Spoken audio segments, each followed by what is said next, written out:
there's nothing that feels better. Cybersecurity is a very stressful job. A lot of people maybe don't understand that. You're literally under attack every minute of every day in the digital realm, and you're defending against this consistent onslaught of attack. And so when you win, when you are able to push back on cybercrime, and quite frankly, this is the first time in a 30-plus year career in cybersecurity that I've stood on the virtual battlefield and believed in my heart that we had the capability to take ground from the enemy. We're trying to help organizations protect themselves ultimately with an outcome that we see is better and faster and more cost-effective than competing solutions on the market. And it's what the power of artificial intelligence gives us to do. Welcome to the CyberBay Podcast. Today's episode features Eric Foster, the CEO of TENEX.AI, an AI-native cybersecurity startup headquartered in Sarasota. Unlike our other conversations, this episode wasn't recorded in a finished office or a polished boardroom.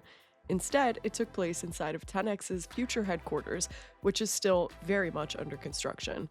I'm talking exposed beams, open walls, installation hanging from the ceiling, the absolute bare bones of a space that will soon be filled with the people, ideas, and technology helping to shape CyberBay.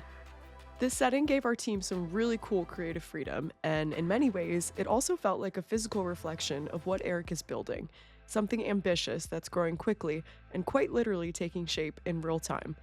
And there was nobody better to dive deep into both the present and future of this space than local business and technology reporter Anjelica Rubin. I'm your guest host, Anjelica Rubin, here with Eric Foster, the CEO and founder of TENEX.AI. It's great to have you here with us, Eric. Anjelica, thank you so much. It's amazing to be here. So you might notice the background's a little different than where we've been in the past. We're currently in the soon-to-be headquarters of TENEX here in Sarasota. Can you talk a little bit, Eric, first about why building in Sarasota is so important to you?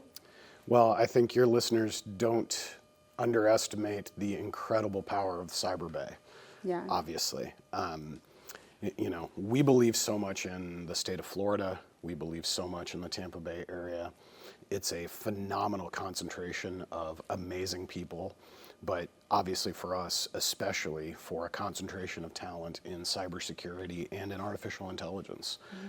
Those skills are incredibly in demand for us, and we believe so much in giving back to our community and building here and building this next generation and hopefully next generational company. Yeah. Here. You are not originally from the region though, right? No, you kind that's of have correct. come back in back and forth.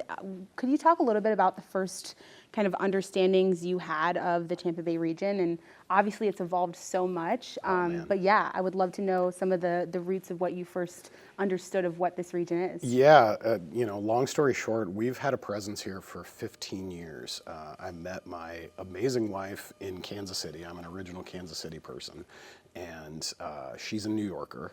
We met in Kansas City and basically triangulated to Sarasota. Sort of the long story short is she told me about this place that she literally described as paradise on earth. And part of the thought process was like, why live someplace where you don't wake up every single day and go, oh my gosh, this is amazing. You step outside your door and you go, this is beautiful. Yeah. So she talked me into coming down here. It took very little convincing. We came down, checked it out, and just absolutely loved the area. We first moved to Sarasota. We moved to Sarasota within a couple of years, and Fruitville was basically mostly cattle ranch still at that point. That's incredible. You could still see all sorts of cows in Sarasota. Yeah. Eric and his wife made the transition to Sarasota about 15 years ago, when the area was in a similar position to the TENEX headquarters, lots of open space and potential. And similarly to the way that the Sarasota of today has evolved from the roots that built its foundation, Eric's story has followed a similar path. And it all leads back to his time in Kansas City, where he was building and selling computers in the early 90s. I mean, I'm so blessed by so many coincidences or so many points of, maybe divine intervention that have set me on this path. But one of those for sure, I have always been a nerd. I've always been a geek. I've been into computers from a very, very early age, and I was so fortunate to get exposed to them very early. Kansas City was actually one of the big focuses of gateway computers. For those people who remember those, you had this amazing computer company coming up with a pretty significant physical facility in Kansas City, and so you had a lot more of the early personal computers for some reason than you would expect in that arena. So, yeah, I caught the PC bug very early.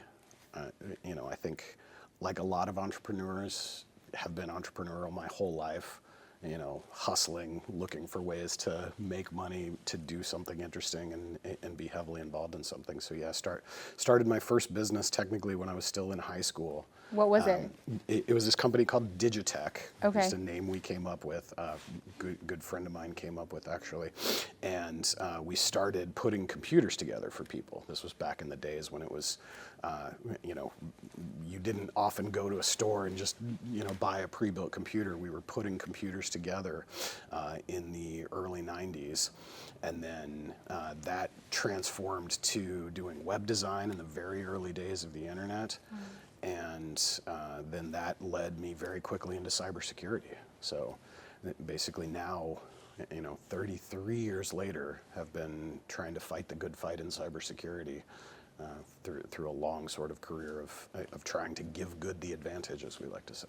I love that. I mean, you've had this rare view of the industry. I think that's super interesting as a CISO and other roles as well. Can you talk about kind of how the industry has evolved over the last decades, few years even? It seems like things are obviously rapidly expanding in all directions. The pace of change is accelerating. Then at the same time, sadly, there's a lot that hasn't changed in 30 years too. I think the biggest thing that hasn't changed for me is that the bad guys are still winning. It's really been phenomenal for me to watch over this 30-plus year cybersecurity career that every year the attacks get better, they get faster, more and more money is taken from good people through cyber attacks. And it's something that I really truly feel compelled to try to do something about. But so much has changed, especially over the last 10 years. There's such a wave now of different products and services in cybersecurity. In fact, it's become almost too distributed. There are so many companies and so many solutions, it actually becomes very hard for companies to pick the right solution to protect themselves, to navigate this very complex landscape. And then, of course, for the last year, 2 years especially, with the explosion of artificial intelligence. Artificial intelligence and cybersecurity is actually something we've been doing for more than a decade. Starting with this concept called machine learning has been actually a fundamental component of cybersecurity kind of from the beginning of like the modern cybersecurity area, which is one reason, to be honest, that we're so bullish on artificial intelligence. It's been proven that cybersecurity is an area of the world that is very easily affected by artificial intelligence for the positive, but also, of course, for the negative.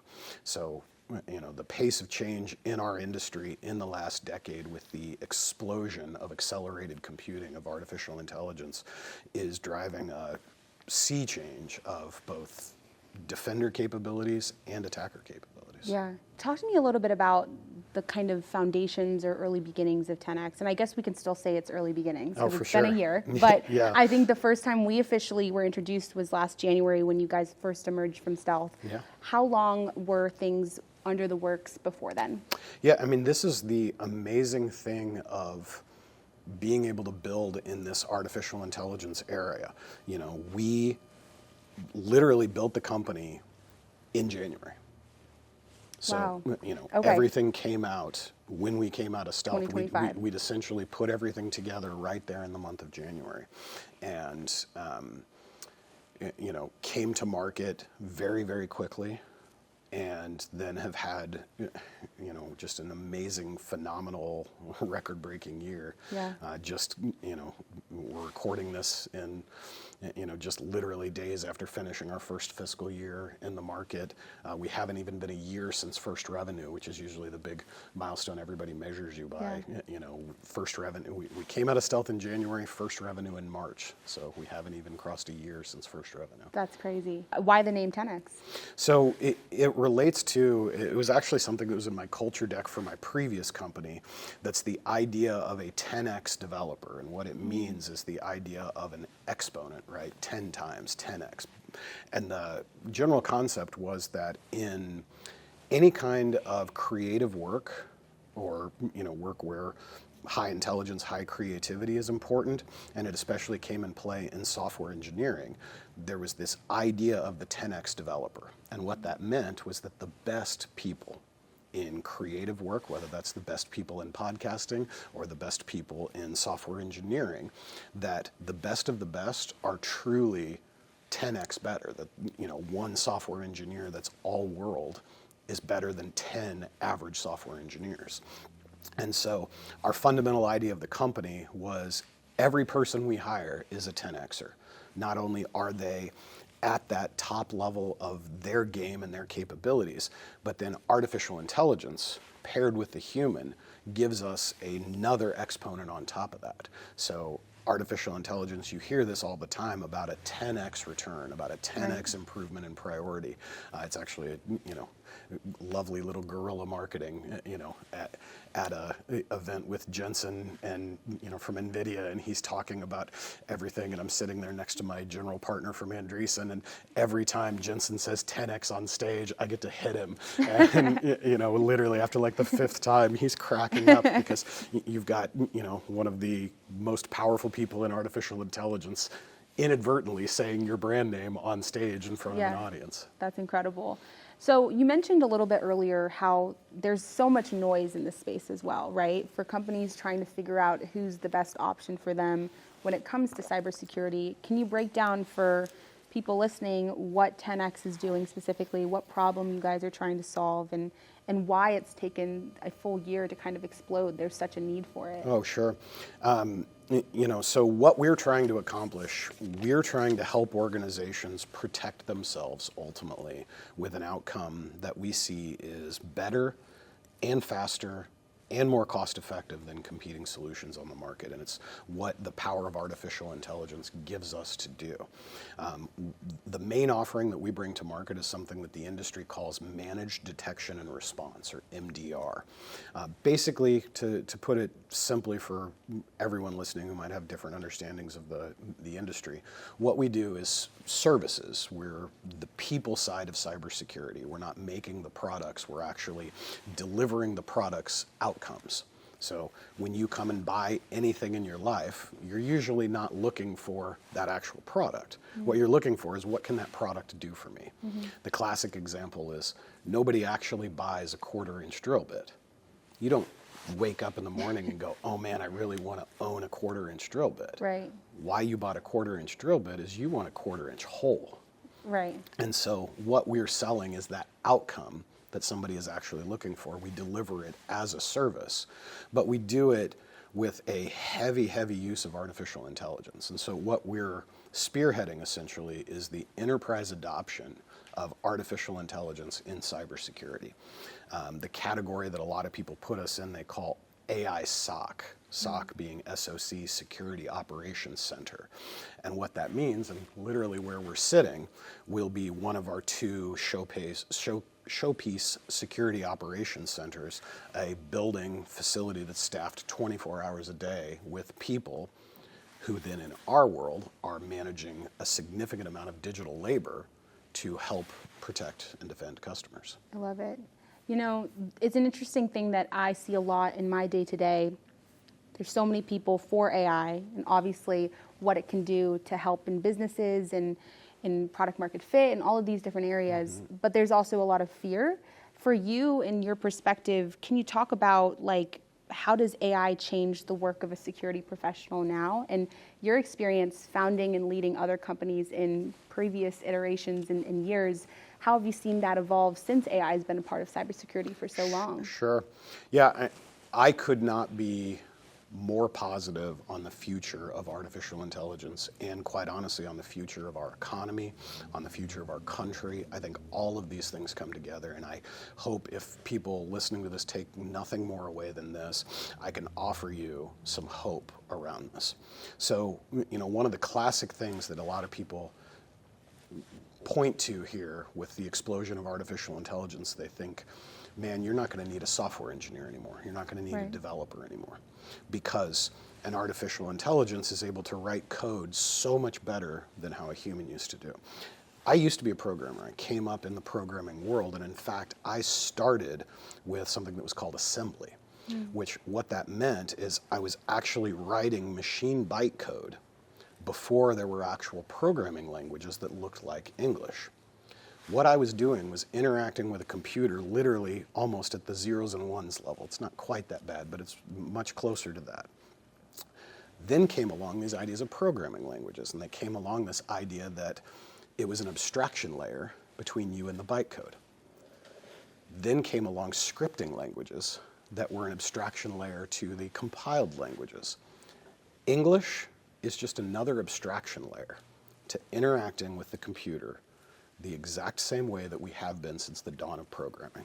But the more important part of this, if you're a business and you go hire somebody to do cybersecurity for you, you hire somebody to write software for you, normally when you go and do that, you have a business case. You might not be able to always explain it this way, but you should. If you're a great business person, you can say something like, I'm going to hire this person right out of college. I'm going to pay them $100,000 a year to be a software engineer for me, and they're going to produce, let's say, $1 million of enterprise value. That's the value they're going to add to my business. I pay them $100,000, and they produce $1 million of value for me. If artificial intelligence lets that software developer produce 10x their output, so you go hire one software engineer, and instead of producing $1 million of value for your business, they produce $10 million of value for your business. Let me ask you, do you hire less software developers, or do you hire more software developers? You absolutely hire more software developers. 100%. You hire that first one, he produces 10 million of value for your business, and you go, oh my God, I can hire 3 more software developers now with the money they just made me. We can hire more and drive more and drive more. I think, long story short, artificial intelligence is going to be the cornerstone that transforms our entire economy. And the example I would give people of this, artificial intelligence really truly is just the next computer interface. It's how you interact with a computer. And to take it a step further, everywhere in your life that you interact with a computer, your smartphone, your computer at home, when you go and order food at your food truck, and they've got a computer that's taking their orders, they've got a computer in the back that's taking orders from Grubhub or DoorDash, all of that, everywhere you're interacting with a computer you'll be interacting with an artificial intelligence instead. It's the future of computing. It's not some fad, it's not some bubble. The people who are looking at this and asking that, they're the people who were looking around at a sea of typewriters and stenographers and secretaries and going, I don't understand this whole computer thing. Like, this isn't really going to take off. And then yet, it did. 30 years later, Yeah. essentially all knowledge work is done on computers, and you have a computer in your pocket that has literal more computing capacity than what sent us to the moon.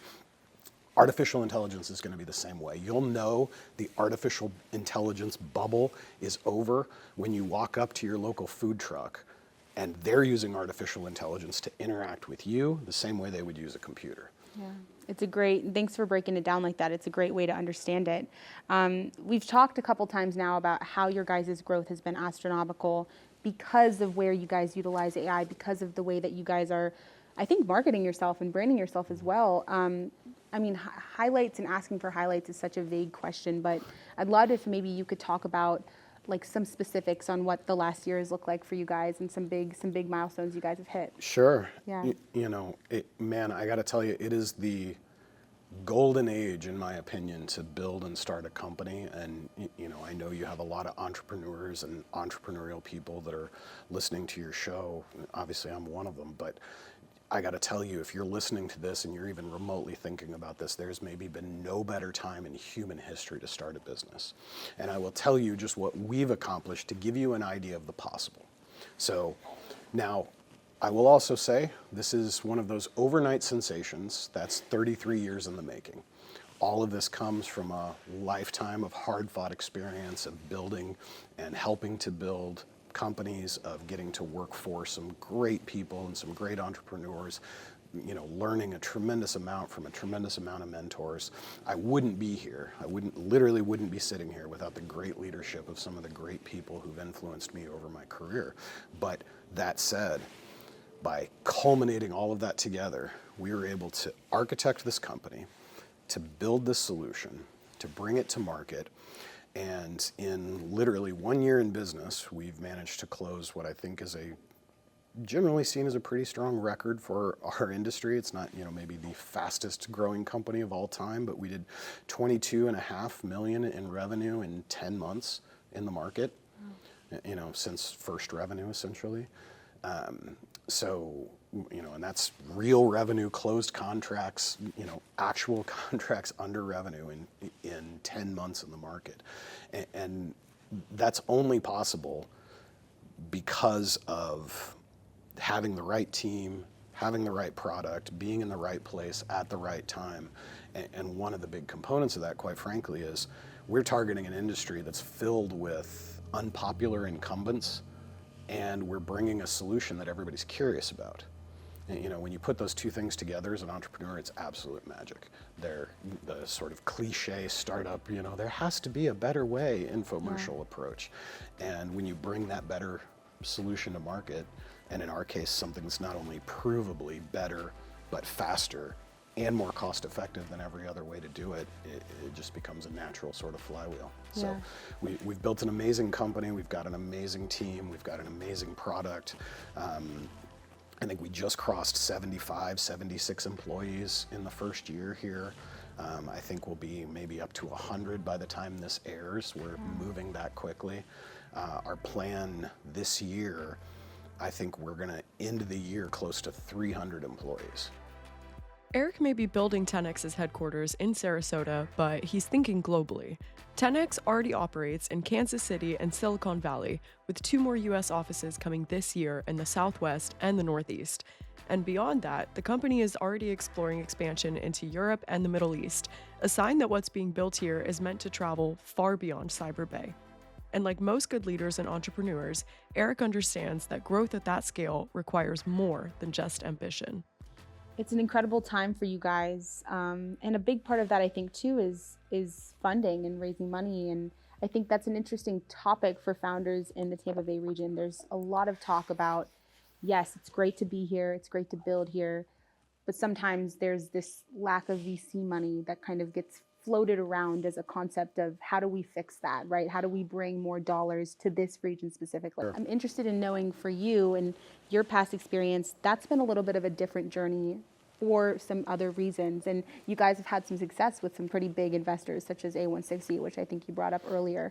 Can you talk a little bit about your journey through that process as well? Oh, absolutely. And you're right on the meta trends, like for this region to be successful, for the CyberBay initiative to be successful, it's about building infrastructure. Totally. And I don't just mean, fiber or computers or even office space, although that is even a part of it. Yeah. When we looked for this and you looked around and you're like, oh man, where's the great office park in Sarasota that we can come rent a bunch of space? And I mean, there's some small stuff, but there wasn't like I can come rent 5,000 square feet contiguous like I could in, Kansas City. It was like 15 seconds and I had plenty of space options. Yeah. Here it's like there really weren't a lot of great options. Wow. And obviously Tampa is a different story, but we believe in staying hyper local here. So you mentioned venture capital or just capital in general, and that's another component of the infrastructure. And yeah, you have to have all the pieces. You have to have the talent, you have to have the tech, and you have to have the capital. Now, I will say there are some fantastic under the radar capital partners here in the Florida region. One of our investors is a company called Deep Work Capital out of Orlando. Big fans of those guys. I think they're somebody that punch well above their weight class, if you will. One of the other components that's actually invested in us is the Florida Opportunity Fund. So not a lot of people realize this, but the state of Florida literally started a venture capital fund called the Florida Opportunity Fund, and it exists to fund amazing technology companies and other companies here in the state of Florida. So, and there are several others. Florida Funders is another really great one that just had you covered a great announcement of their leadership change. So there are a number of companies here. Believe it or not, there are actually even some incubators here in Sarasota that are trying to help facilitate that next generation of talent. But, I will tell anybody who's listening, if you're a potential limited partner, investing in one of these firms or investing in one of these incubators is one way that you can give back and try to help change the world and change the face of this localized economy, because it does absolutely take dollars to do this. Is there a goal to raise more this year? Yes, believe it or not. We've had a tremendous amount of interest in continuing to fund the company. And I would say probably in the first half of this year, we expect to have a pretty significant funding announcement. We've had an amazing year. We've built an amazing product. I think we're widely seen as leading this space, as defining this space of the new artificial intelligence security operations. And so there are a lot of people that are looking to support us, and I couldn't be more grateful. That's awesome. So it is the CyberBay Podcast. So like you said just a minute ago, we have to talk about the CyberBay movement. What makes you so steadfast about it? Because it's interesting. It's slowly, I think, building, right? But there's a long way to go. So absolutely. Would love to know your thoughts on where it stands right now. Well, and I mean, it's so funny. I've known Arnie for quite a while. We were involved in a venture together in one of my previous startups is where I first got to know him. And if you go search for his name and my name, you'll find he and I on stage at ConnectWise's main conference, IT Nation, 8 years ago, talking about the moral imperative of building the future of cybersecurity. And, Arnie is a visionary. I think he's seen exactly what the world was going to offer in terms of opportunity for building in cybersecurity and artificial intelligence. And for us, what this means, the CyberBay truly means, it means the ability to tap into a network of amazing talent. Tampa and the Tampa Bay area, the CyberBay has become this nexus of cybersecurity talent. And by the way, I literally spent this week, I spent 2 days out in Silicon Valley meeting with potential investors, and then, now today on the East Coast meeting with potential investors. And you would be surprised that I no longer have to tell this story that I'm in the CyberBay. The word is out there. Even the venture capitalists in Silicon Valley understand that there is a nexus of cybersecurity talent and artificial intelligence talent that's being developed here. And that's good for everybody. That next generation of talent plus the existing talent, as you become more known for this, more companies come here because it's easier to attract and find, retain talent if there's a bigger ecosystem here. Yeah. So that's the biggest part. Quite frankly, it's a competitive advantage for us being in the CyberBay, not only the great weather, the great government, the great infrastructure around us, but I think most importantly, the great talent, both for us to attract, retain, but also to learn from. You get to go to a networking event and have a peer group as opposed to, just a random collection of people. Like so many people in cybersecurity, Eric didn't build his path to success alone. Curiosity and determination definitely played their parts, but so did the mentors who challenged him, invested in him, and helped shape the leader that he is today. Oh man, I will take mentorship and leadership anywhere I can get it. I believe anytime you can build a network of people around you who are, operating at or even above your level, the people who've been there and done that before. Arnie built an amazing company, and being able to turn to him for some of the leadership lessons that he is able to deliver is unmatched. There's a laundry list of people. I could spend probably your entire podcast thanking people who've put me in this position to succeed. Gary Fish was a legendary cybersecurity entrepreneur, and was able to work for him and help him build, this last company that we did together.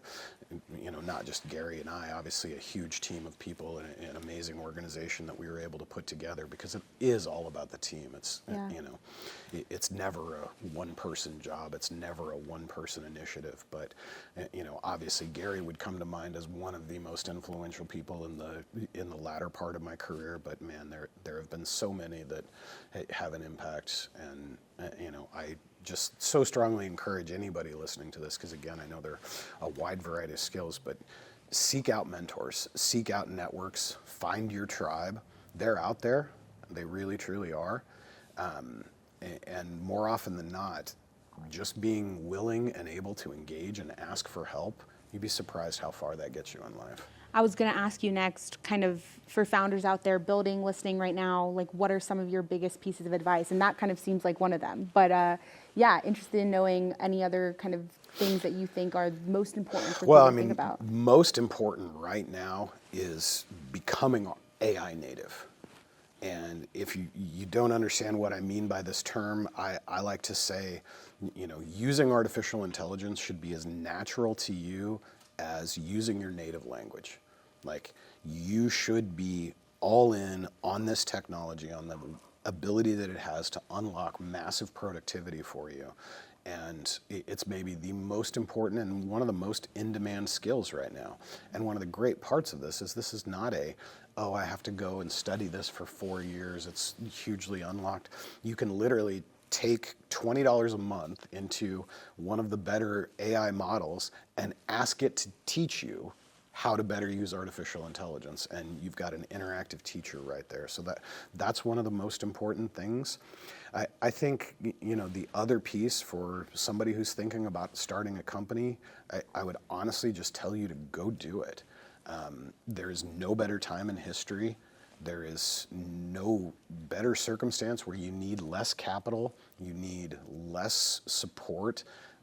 We've seen this rise of sort of solopreneurs, people starting one-person businesses. But, at the same time, I think there is a great network of people around you, whether that's here in the CyberBay or in the venture capital ecosystem or anything else. There are a lot of really great resources out there for founders that you can tap into, including some of these amazing investors and investor networks that bring so much value to you. It's for sure one of our unfair advantages. You mentioned A16Z before, Andreessen Horowitz. Having them as a partner is literally invaluable. Like, I could not calculate how much value they've added to my company. And investors that really truly add value have that capability. They're giving you so much more than capital. They're giving you advice. They're giving you the playbook. They're giving you the brand. They're giving you that strength behind you. And so, that's my other, I guess, piece of advice is find that set of people that can invest in you. It doesn't have to be the leading Silicon Valley investors. It can be your network of people around you. It can be your mentor. It can be your professor. But find somebody who's willing to invest in you and who can lend you that strength. It's a great point. You've mentioned a bunch of things that are going to come this year. But when you think about goals about the next few years, what does success look like for you, for the company? Is there some long-term, thing that you guys are hoping to get to? Would love to know kind of some final thoughts on that. Oh, I appreciate that. I mean, we're ridiculously mission-oriented here. We didn't start this company to just create yet another managed security service provider. We came together with, I truly believe, one of the most elite groups of talent in cybersecurity and in artificial intelligence. And we're trying to change the world in our own way. We're on a moral imperative to fight the evils of cybercrime. I think people don't realize this. The stereotype of a cyber attacker is this, black hoodied hacker in their mom's basement. Still, yeah. And don't get me wrong, those people do absolutely exist, but the vast majority of cybercrime comes from literally some of the most evil people and companies on the planet. This isn't like oh, this guy's just, doing it for the laughs between eating slices of pizza. This is the North Koreans funding their nuclear program through cybercrime. This is the Iranians funding their nuclear program through cybercrime. This is China or Russia or literal organized crime groups in those countries that are funding human trafficking, fentanyl production, literally the worst of the worst, that are using the funds that they take from cybercrime to literally do evil in the world. So we're here not just to build the greatest cybersecurity services company that has ever existed, and in fact, I think that's the byproduct. We're here on a mission to defeat cybercrime, to make a difference in fighting evil, and by extension, we think the best way to do that is to build the biggest and best cybersecurity services company that has ever existed. It's a very purposeful mission. It really is. Well, Eric, thanks so much for chatting with us today. We wanted to end with our final section, a little lightning round, if you will. Oh, absolutely. So we're gonna make it Tampa Bay themed. So the first thing we wanted to know was, do you have a favorite bite to eat in Sarasota, in the region? Where are you going when it comes to favorite restaurants? Oh man, there are so many great spots out here. Siesta Key Summer House is one of our absolute favorites. I just had lunch at Fork and Hen today. Oh, That's nice. another of my absolute favorites. Those would be my top two answers. Okay, amazing. Go-to activities in Sarasota. Oh man, we like being outdoors in general. There's just so much great outdoor activity to experience here, whether that's going to the beach or walking some of the trails, taking the kids to the parks. That's probably where we spend the vast majority these days. We've got blessed to have two amazing kids, and we like to get them to the parks. How old are they? We've got 7 and 11. Just about both will turn 8 and 12 here very shortly. Oh my gosh, that's incredible. I was going to ask beach or pool, but you kind of mentioned beach already. But No, always so intrigued. pool very Pool? much. Yeah, Okay. I'm the same way. People really don't think that way. They're like, you live down here, you think that you would like the beach, but I'm like, no, it's I mean, we love the beach too, Yeah. but it's even that. You gear up, you got to go. It's like a bigger Sand. half-day thing, sand, all that. The pool, right to the pool. yeah. Favorite way to de-stress outside of work? What is that? What do you mean by outside of Outside work? of work, I know. Listen, I know people have different thoughts on work-life balance, but when you have to take a step out, No, what's your thing to do? That's funny for sure.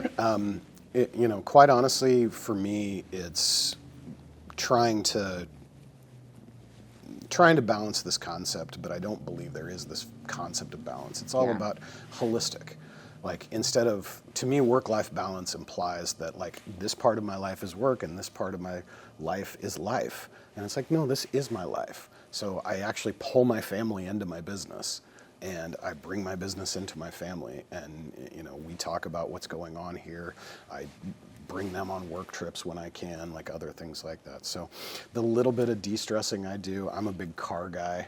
I love to go to some of the car shows and some of the different car activities or driving around here. That's awesome. That's my big thing. What are you reading right now?